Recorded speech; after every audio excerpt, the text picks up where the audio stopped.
2024 நாடாளுமன்ற தேர்தல். எதிர்வரும் நாடாளுமன்ற தேர்தலில் திருகோணமலையில் உள்ள தமிழ் மக்களின் வாக்குகள் தொடர்பில் தமிழ் சமூக செயற்பாட்டாளர்கள் இணையம் அறிக்கை ஒன்றை வெளியிட்டுள்ளது. நவம்பர் மாதம் 14 நாடாளுமன்ற தேர்தல் இடம்பெறவுள்ள நிலையில் இந்த அறிக்கை வெளியாகியுள்ளது. குறித்த அறிக்கையில் தமிழ் மக்களின் வாக்குகள் சிதறக்கூடாது என தெரிவிக்கப்படுகிறது. அத்துடன் வாக்களிக்கும் தமிழ் மக்கள் நன்கு சிந்தித்து வாக்களிக்க வேண்டும் எனவும் குறிப்பிடப்பட்டுள்ளது. அனுரா ஆட்சியில் சிக்கப்போகும் பாலிய கொலை குற்றவாளிகள். தாஜுதீன் லசந்த எக்னலி கொடவை கொன்றவர்கள் தொடர்ந்தும் சுதந்திரமாக சுற்றித் திரிய முடியாது. அவர்களை நிச்சயமாக சட்டத்தின் முன் நிறுத்துவோம் என ஜனாதிபதி அனுரகுமார திசாநாயக்க தெரிவித்துள்ளார். அனுராதபுரத்தில் இடம்பெற்ற பிரச்சார கூட்டத்தில் கலந்து கொண்டு உரையாற்றும் போது இதனை கூறினார். மேலும் இலங்கை அரசியல் களத்தில் ஒருபோதும் வன்முறையாளர்களுக்கு இடமளிக்கப்பட மாட்டாது. சிலருக்கு வேதனையளிக்கும் தீர்மானங்களும் எடுக்கப்படும். இதற்கு பலமிக்கதொரு நாடாளுமன்றம் அவசியமாகிறது. அனுபவம் மிக்கவர்களை நாடாளுமன்றத்துக்கு அனுப்புமாறு கூறுபவர்களும் புதிய முகங்களை அனுப்ப வேண்டும். ஏனெனில் நாடு எதிர்வரும் 14ஆம் திகதிக்கு பிறகு புதிய திசையில் செல்ல காத்திருக்கிறது என தெரிவித்துள்ளார். கல்வி அமைச்சு வெளியிட்ட விசேட சுற்றறிக்கை.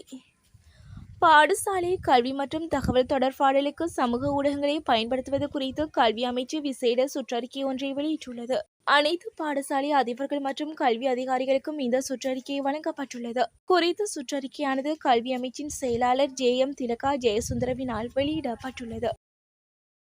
தென்னிலங்கையில் பதற்றம். காலி அம்பலாங்குடி ஊரவத்த பிரதேசத்தில் நடத்தப்பட்ட துப்பாக்கிச் சூட்டில் பெண்ணொருவர் உட்பட ஒருவர் கொல்லப்பட்டுள்ளதாக தகவல் வெளியாகியுள்ளது.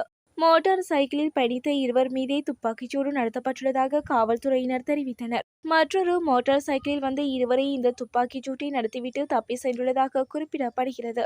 இந்த நிலையில் துப்பாக்கிச் சூட்டுக்கு இலக்கான ஆணும் பெண்ணும் சம்பவ இடத்திலே உயிரிழந்துள்ளனர். ஆசிரியர்களுக்கான சம்பள அதிகரிப்பு குறித்து சந்தேகம் வெளியிட்டுள்ள சஜித். அரசு ஊழியர்களின் சம்பளத்தை அதிகரிக்காத அனுரா அரசாங்கம் ஆசிரியர்களுக்கான சம்பள அதிகரிப்பை வழங்குமா என்பதில் சந்தேகம் ஏற்பட்டுள்ளதாக ஐக்கிய மக்கள் சக்தியின் தலைவர் சஜித் பிரேமதாச தெரிவித்தார். கேஸ்பவே பகுதியில் இடம்பெற்ற தேர்தல் பிரச்சார கூட்டத்தில் கலந்து கொண்டு உரையாற்றும் போதே அவர் இதனை கூறினார்.